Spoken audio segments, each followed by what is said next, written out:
Hello दोस्तों, welcome back to my channel. आज हम इस वीडियो में वैदिक काल से लेकर आज़ाद भारत तक, आधुनिक काल तक जो भी शिक्षा व्यवस्था में विशेष विशेष सुधार हुए हैं और उससे जो भी महत्वपूर्ण प्रश्न बने हैं जो हमारे लिए एग्ज़ाम के लिए बहुत ज़्यादा ज़रूरी हैं, वैदिक, बौद्ध, मुग़ल, अंग्रेज और आज़ाद भारत में शिक्षा से रिलेटेड जो भी प्रश्न हैं उसमें से महत्वपूर्ण प्रश्न मैंने इस वीडियो में दिए हैं। ठीक है, तो देखो आगे। पहला प्रश्न है, शिक्षा की गुरुकुल प्रणाली का क्या उद्देश्य रहा है। तो गुरुकुल प्रणाली, मैंने ये सारी वीडियो, इसकी पूरी डिटेल की एक वीडियो डाली हुई है वैदिक काल में शिक्षा। तो गुरुकुल प्रणाली होती थी वैदिक काल में। ठीक है, तो शिक्षा में गुरुकुल प्रणाली प्राचीन भारतीय शिक्षा की प्रमुख विशेषता रही है। वैदिक काल में जो शिक्षा प्रणाली थी वो गुरुकुल प्रणाली ही थी। ठीक है, इस प्रणाली में सभी छात्रों को एक साथ समायोजित करना, समानता और उत्कृष्टता को बढ़ावा देने का प्रयास किया जाता था। तो इसका ऑप्शन ए सही है, समानता और उत्कृष्टता को बढ़ावा दिया जाता था। गुरुकुल में क्या है, सबको सन्यासी बन के रहना होता था, चाहे कोई राजा का बेटा है चाहे कोई बिना राजा का बेटा है। तो समानता और उत्कृष्टता यानी उच्च, श्रेष्ठ बनाना इसका उद्देश्य रहा है। ठीक है, दूसरा प्रश्न है, निम्नलिखित में से किस प्राचीन भारतीय विश्वविद्यालय में मुख्यतः विद्वानों के लेखन के माध्यम से तिब्बत की संस्कृति और सभ्यता का निर्माण हुआ था। आपको पता होगा कि तिब्बत की जो संस्कृति है वो बौद्ध धर्म से रिलेटेड है। जो आजकल धर्मगुरु होते हैं बौद्ध धर्म के, वो तिब्बत में ही रहते हैं। जैसे आपने नाम सुना होगा दलाई लामा का। ठीक है, तो ये पूछ रहा है कि जो प्राचीन भारतीय विश्वविद्यालय में मुख्यतः विद्वानों के लेखन के माध्यम से तिब्बत की संस्कृति और सभ्यता का निर्माण हुआ, तो ये था विक्रमशिला। विक्रमशिला विश्वविद्यालय बौद्ध धर्म का प्रमुख शिक्षा केंद्र रहा है। मुख्यतः इसी विश्वविद्यालय के विद्वानों के लेखन के माध्यम से तिब्बत की संस्कृति और सभ्यता का निर्माण हुआ था। ठीक है, तो इसका सही उत्तर है विक्रमशिला। अगला प्रश्न है, वैदिक काल की प्रख्यात विदुषी महिलाएं हैं। गार्गी, मैत्रेय, संघमित्रा, विशंभरा, अपाला। तो इनमें से कौन सी हैं? ये प्रश्न, जो भी मैं प्रश्न आपको यहाँ पे करा रही हूँ, ये सब कहीं ना कहीं आए हुए हैं। ठीक है, पहले परीक्षाओं में। तो वैदिक कालीन शिक्षा प्रणाली को गुरुकुल शिक्षा प्रणाली भी कहा जाता था। इस समय की प्रमुख विदुषी महिलाएं थीं गार्गी, मैत्रेय, विशंभरा, अपाला, लोपामुद्रा। तो ये जो है ना संघमित्रा, ये बौद्ध धर्म की हैं। ठीक है, यानी संघमित्रा वैदिक काल की नहीं थी। नेक्स्ट है, बौद्ध धर्म में शिक्षा आरंभ करने के संस्कार को क्या कहा जाता था। तो बौद्ध धर्म में शिक्षा आरंभ करने के संस्कार को कहा जाता पवज्जा या प्रवज्जा संस्कार। इसमें छात्र का सिर मुड़वाकर उसे पीले वस्त्र पहनाकर और मठ के सबसे बड़े भिक्षु के सामने माथा टेककर शरण त्रयी दिलवाकर उसका प्रवज्जा संस्कार करवा दिया जाता था, यानी प्राथमिक शिक्षा में। ठीक है, बौद्ध शिक्षा प्रारंभ करने का संस्कार होता था। तो बौद्ध शिक्षा यानी एक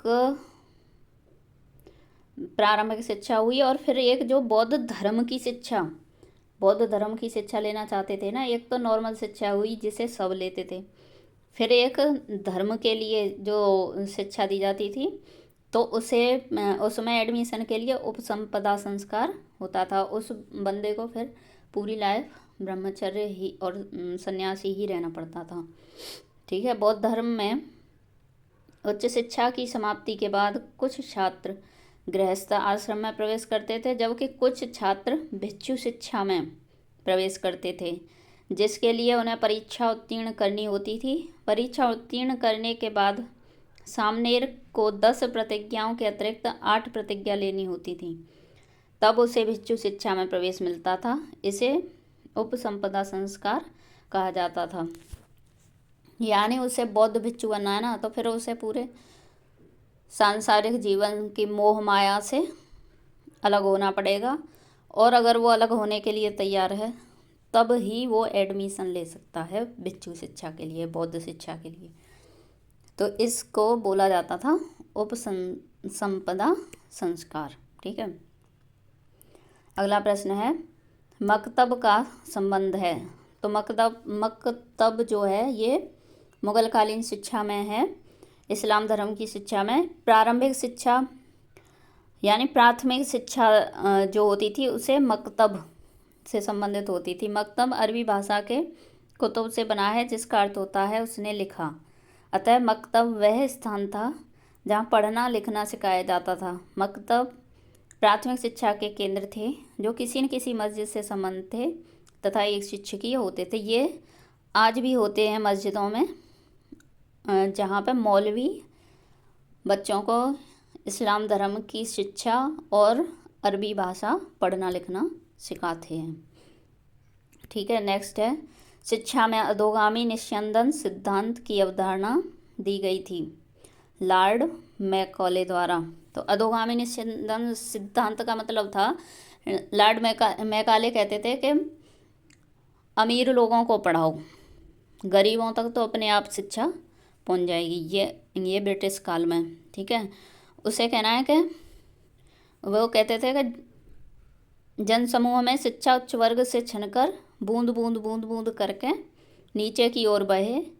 तो अमीरों को पढ़ाओ तो वो अपने काम हेतु गरीबों को तो खुद ही पढ़ा लेंगे। तो इस प्रणाली को कहते थे अधोगामी निस्यंदन सिद्धांत। ठीक है, नीचे की ओर निस्यंदन सिद्धांत के प्रतिपादक थे ये अधोगामी निस्यंदन सिद्धांत को ही नीचे की ओर निस्यंदन सिद्धांत कहा है, तो ये लॉर्ड मैकाले ने ही कहा है। ठीक है, अगला प्रश्न है निम्नलिखित में से किस आयोग समिति ने भारत की स्वतंत्रता के बाद शिक्षा के सभी स्तरों पर ध्यान दिया? तो कोठारी आयोग ने। कोठारी आयोग में विशेष तौर से माध्यमिक शिक्षा के लिए बनाया गया था। तो इसने शिक्षा के सभी स्तरों पर ध्यान दिया। वर्ष 1964 में भारत की केंद्रीय सरकार द्वारा डॉक्टर दौलत सिंह कोठारी, जिनके नाम पे इसका नाम रखा गया, की अध्यक्षता में शिक्षा प्रणाली को नया आकार एवं दिशा देने के उद्देश्य से कोठारी शिक्षा आयोग का गठन किया गया, जिसने राष्ट्रीय विकास के लिए शिक्षा उपशीर्षक से वर्ष 1966 में अपनी रिपोर्ट दी। यह आयोग माध्यमिक शिक्षा पर प्रमुख रूप से केंद्रित था तथा इसने विद्यालयी शिक्षा, उच्च शिक्षा, तकनीकी शिक्षा, कृषि शिक्षा, प्रौढ़ शिक्षा तथा स्त्री शिक्षा आदि सभी शिक्षा के सभी स्तरों पर ध्यान दिया था इसने, कोठारी आयोग ने। ठीक है, नेक्स्ट प्रश्न है निम्नलिखित में से किस शिक्षा आयोग की रिपोर्ट में उपशीर्षक राष्ट्रीय विकास के लिए शिक्षा, ये अभी उसमें दिया है ना, दिया गया था, तो कोठारी आयोग। ये सब भी मैंने पीछे वीडियो में डाल रखा है, जे स्वतंत्र भारत में शिक्षा की वीडियो में आपको मिल जाएगा, आज़ाद भारत में शिक्षा। ठीक है, अगला प्रश्न है स्वतंत्रता प्राप्ति के बाद निम्नलिखित में से कौन सी समिति आयोग की रिपोर्ट भारत में शिक्षा के सभी स्तरों पर विकास की से संबंधित है? वो देखो, कोठारी आयोग से लगातार 3 प्रश्न हैं, शिक्षा के सभी स्तरों पर विकास, तो ये इसका सही आंसर है कोठारी आयोग रिपोर्ट। ठीक है, भारत में 10+2+3 शैक्षिक संरचना की स्थापना का सुझाव दिया, ये भी कोठारी आयोग ने दिया। यानी इसने शिक्षा के सभी स्तरों पर काम किया, माध्यमिक, उच्च माध्यमिक और उच्च शिक्षा सब के लिए। ठीक है, फिर अगला प्रश्न है आधुनिक भारतीय विश्वविद्यालय की स्थापना किस वर्ष में हुई? तो 1857 में पहले 1857 में हुई 3 विश्वविद्यालयों की स्थापना अंग्रेज़ों के ज़माने में, जैसे जो अब चल रहे हैं ना, उसी तरह से आधुनिक भारतीय विश्वविद्यालयों की स्थापना 1857 में हुई।